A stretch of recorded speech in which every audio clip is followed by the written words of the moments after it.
All right, I think we'll go ahead and get started.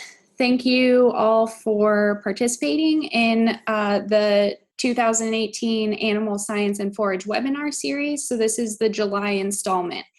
This webinar series is provided by the Alabama Cooperative Extension System, Animal Science and Forage team.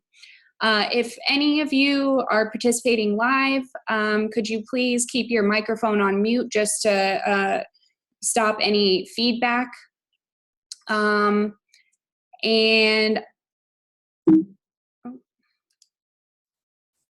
if this webinar will be archived at the Alabama Beef Systems website, so you can find this later to reference it at that time. And if any of you are watching during the archive program, please feel free to email me with any of the questions that you may have. So my email is bkg0007@auburn.edu. So today I'm going to be talking about rainfall index insurance for pasture, rangeland, and forage. So I am an assistant professor and extension specialist in the Agricultural Economics and Rural Sociology department here at Auburn. So first, I want to just cover what exactly is rainfall index insurance. So this is a relatively new crop insurance program that's offered by USDA RMA, and it provides livestock producers with insurance against drought-like conditions which would affect forage production. So the idea is that the payments from this insurance program would offset any increased costs of production from having to feed livestock if there's low rainfall and limited forage production, or any decreased hay revenues that hay producers would experience.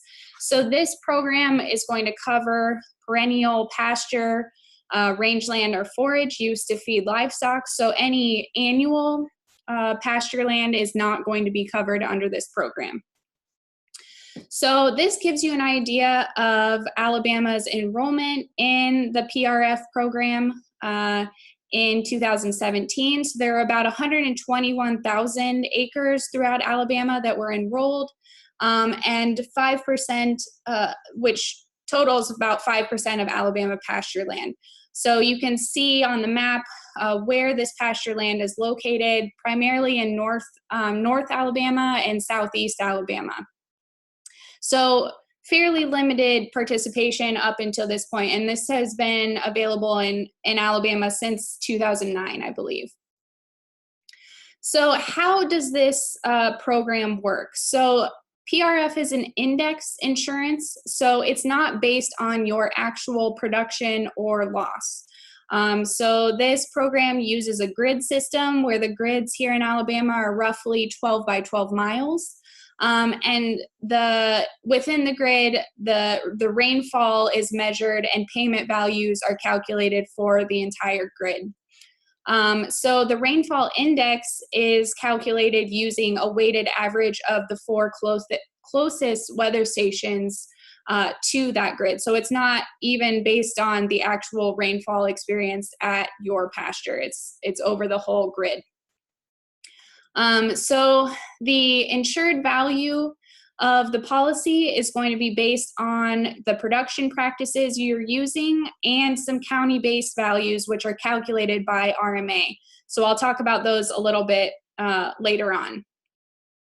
And so with this insurance product, you can guarantee from 70 to 90% of average rainfall, and the policy runs from January to December, and the idea is that you pick the months that you want to insure. So you have to pick at least two-month intervals, and you would pick the ones that seem to matter most for your forage production.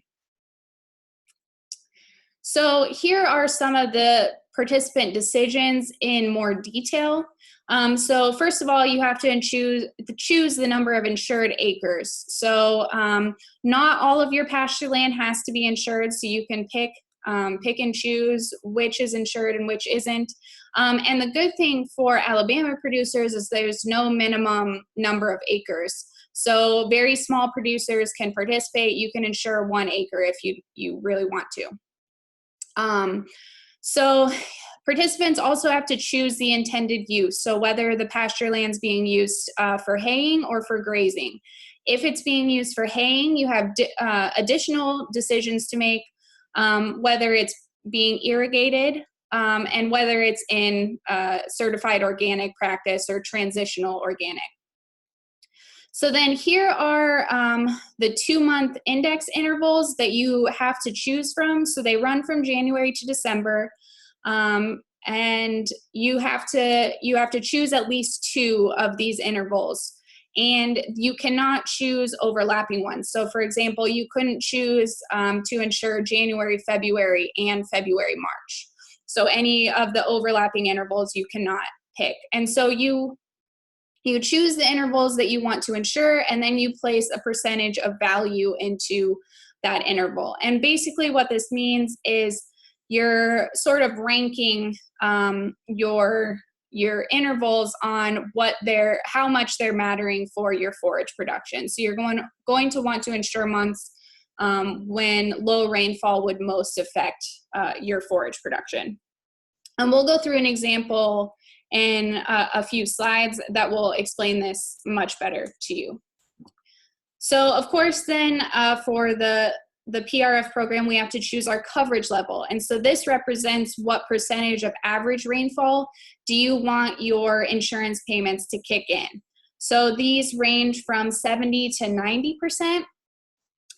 And of course, with a higher coverage level, that's going to mean a higher cost of the insurance.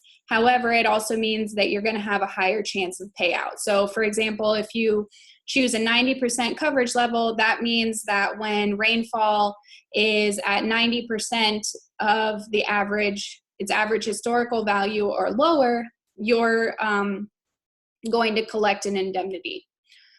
So it's important to note as well that subsidy levels do vary with the coverage level. So subsidy levels are anywhere from 51 to 59%. And the lower the coverage level, the higher the subsidy that you receive. So the lowest coverage level of 70% receives the subsidy of 59%. So those are fairly large subsidies to incentivize producers to participate. And producers also have to choose their productivity factor. And so the way I like to think about this is your pasture acreage more or less productive than other pasture acreage in your area? As I said before, USDA RMA calculates the county base values. So you can use this productivity factor to adjust the county base value to reflect the value you see on your operation. So again, we see that higher percentages for the productivity factor means that the insurance is going to cost more for you, but you're insuring a higher value. So if you do see a low rainfall year, you're going to get a higher payout from that. So here's a little bit about county base values and how they're calculated by USDA RMA. This is still a little bit of a black box to me, so to speak. So this is the information that I could find. But again, so these county base values are provided in an online decision tool, so you can access your county base values there. Which I'll give you the link to that in, I think, the next slide. So the grazing value that RMA calculates is really meant to cover the price of alternative feeding. So if there's low rainfall, then a producer is going to have to purchase hay to feed their livestock. So RMA uses animal unit month data for each county to determine an approximate yield for grazing acreage, and then the price that's used to calculate this value is hay prices.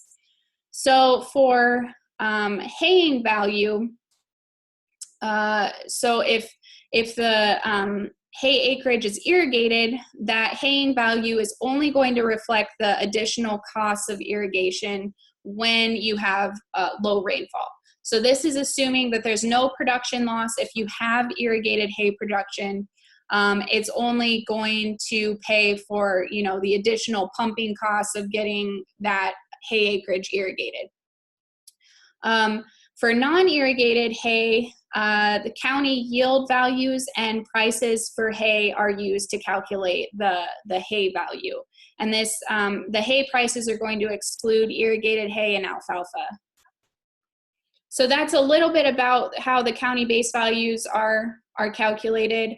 But again, it's easiest probably just to access your specific grid and county to figure out what your county base value would be. So now I'm going to run through an example of this index insurance product, and you can see the online decision tool link that I've put below. So this is a really great reference for producers who are looking into this program, because you can go on it, you can find your grid, you can see, you know, historical rainfall and what would have happened if you had insured your acreage in, you know, the past few years, to see what you would actually, what your payments would look like. So in our example, I'm going to assume that I'm a producer and I have 40 acres of hay pasture located in Geneva County, Alabama. And I'm going to assume that the most important months for hay production are somewhere in March through July. And I'm going to go through the 2017 program year to show you what this producer's payments would look like based on 2017 rainfall. So this is what this grid ID locator looks like. Again, the link is at the bottom. So what you can do with this grid ID locator is just pinpoint exactly where your pasture acreage is. And then it'll pop up and show you the grid ID and county that you're in. So then once you have your grid ID, you can actually go up here to the decision support tool and click on that, and it will have all of the information for this grid ID already in it. So this is what the decision support tool looks like. And I've put in some information already, which we'll go over, but you can see on the left-hand side, there is the protection and policy information. A lot of that stuff I've put in, but the policy information just pops up based on RMA's values. And then you can see on the sort of the center of the screen is the protection table, and this is where you place those percentages of value and you choose your 2-month intervals. So first I want to highlight this policy information. So you can see I put in the intended use of haying here. The irrigation practice is non-irrigated and I'm not producing organic hay. So what I've done is choose a coverage level of 85%, and I'm assuming that my productivity factor is 118% because I think that my acreage is more productive than acreage within my county. And so I have the 40 insured acres, and this is the sample year of 2017. On the right-hand side, you can see the policy information that pops up. So there's that county base value. So because I'm in Geneva County, I'm doing hay and not irrigated, not organic, my county base value is $245. So then the dollar amount of protection is actually more than that because I've chosen the productivity factor as well. So you can see at the bottom what the premiums and subsidies look like for this policy. So the total premium required for this policy is about $30 per acre, but the subsidy that's being paid on my behalf is about $16 per acre. So I'm only responsible for paying about $13 per acre for this policy. So, and then here's the close-up of, you know, the grid ID, or not grid ID, index interval choices. And so what you do here is we need to look at which months most affect your or my hay production.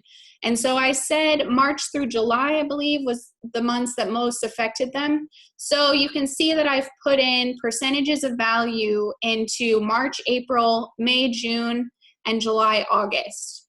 And so I varied them so that May, June actually has more weight. And so since this is 2017, we actually see the index value. So in March, April, you can see that the rainfall index value is 45%. So I collect an indemnity. So what this means as a whole for this policy, so I paid about $536 total for this policy, and that was what I was responsible for after the subsidy. But I collected an indemnity of about $1,400. So my net benefit from participating in this program in 2017 was about $852, or $21 per acre. So that sort of gives you an idea. So you can do this for other years, going back further to see what your indemnities would have been had you participated in that way. So I also wanted to highlight that so I wanted to show you this graph of enrolled acres by the month interval in Alabama to show you what producers are typically, what intervals they're choosing. So the most popular intervals in Alabama for 2017 anyways were January, February, March, April, and September, October. And then also June, July is fairly popular as well. And so there's very little, you can see they're separated by grazing and haying. There's very little irrigated hay production in Alabama that participated in this program, so I just left that out. And then I also wanted to highlight that premiums do actually vary by the month that you choose. So what you're going to have to pay will change depending on what months are most valuable to your hay production or forage production. So again, the bottom line here is grazing premiums by the month interval chosen. The top line is the haying. And so you can see the variation, and September, October seems to have the highest premium that's required of all of the months. So you can see some variation there. That'll give you some assistance when you're making these decisions. So the real question that I'm sure many of you want to know is does this program work? And so research suggests that it does insure against low rainfall periods, but it may or may not correlate with actual low forage yield periods. However, overall, it's expected to increase your returns, and some of this is due to current subsidy levels. So I really encourage you to look into this program just because, I mean, the subsidy levels are significant at this point. And here's an idea to give you on average Alabama's net outcomes from this program. So on the left side, this is from 2009 to 2017. The left side shows you in the red the producer premium that producers paid in Alabama from participating in this program.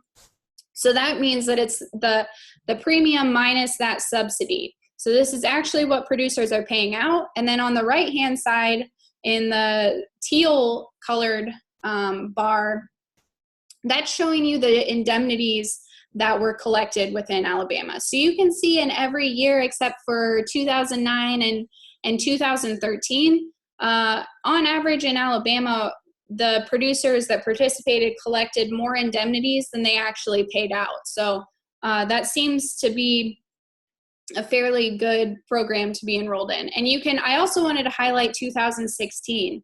So you can see that it's a very significant indemnity that was paid out. So I'm sure many of you remember 2016 where I was not here yet, but you all had a pretty significant drought during that year. And so from participating in this rainfall index insurance program, the average net returns in 2016 were about $25 per acre for producers that participated. So that's, I mean, you know, the jury is still out on whether this is enough to really recuperate some of those production costs. However, these are net returns, so it's better than, you know, not getting anything at all at this point. So how exactly do you go about getting this rainfall index insurance? Well, you purchase it from any crop insurance agent. And so I've put a link to a crop insurance agent locator up here, and I also put this map of Alabama and enrolled acreage to highlight that, you know, in some of these areas, central Alabama, western Alabama, this program hasn't been used very often.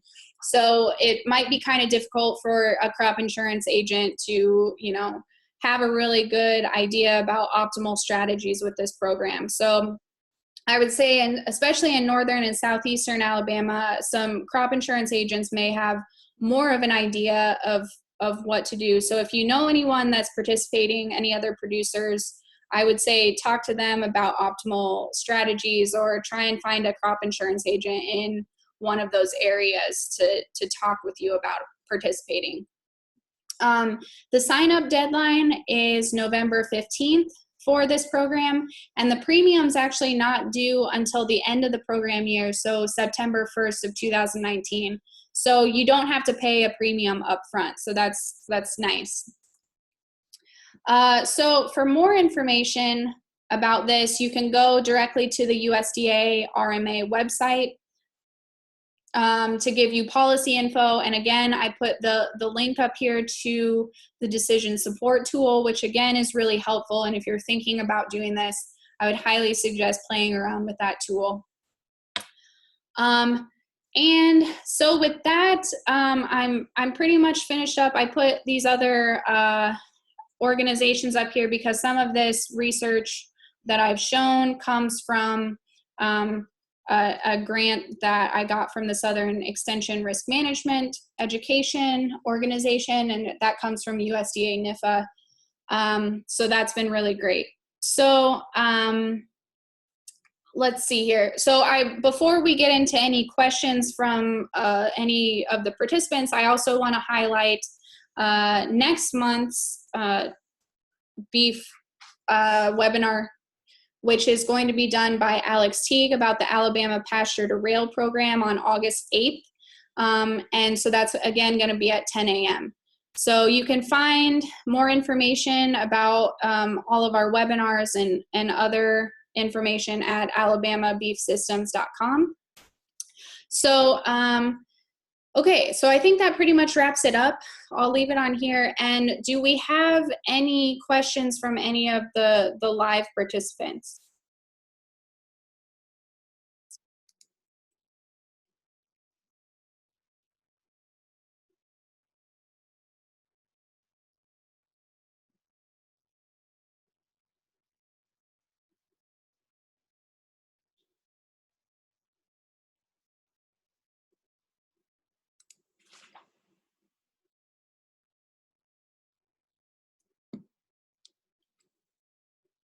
All right, well, if there are no questions, we'll go ahead and, oh, wait, maybe. Okay, we had a question. Are the subsidies prepaid or reimbursed? So they are going to be prepaid, so you're not going to be responsible for paying them.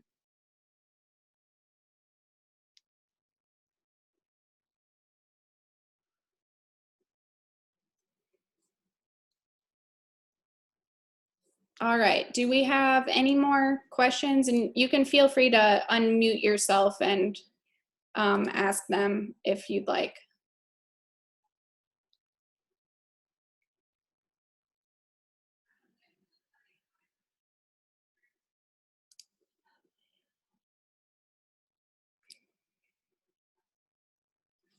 Okay, so we had another question. What are expectations for future subsidies?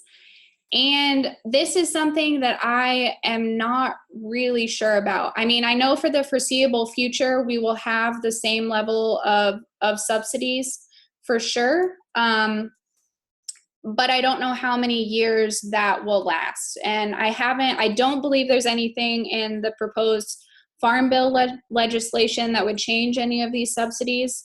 But it's always, it's always something that's uncertain. But for at least the next couple of years, they will be at these current levels.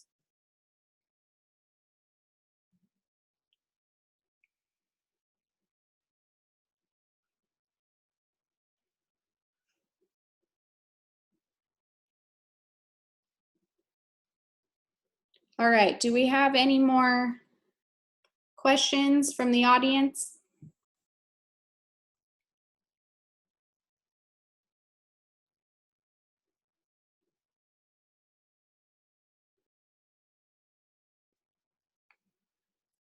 All right, I think if there are no other questions, we'll go ahead and wrap up. Thank you guys for tuning in, and feel free to use my contact information to ask me questions about this program. And again, talk to your crop insurance agents. They'll be able to answer a lot of the more specific questions about optimal strategies for this insurance product. So thank you guys, and make sure to tune in next month.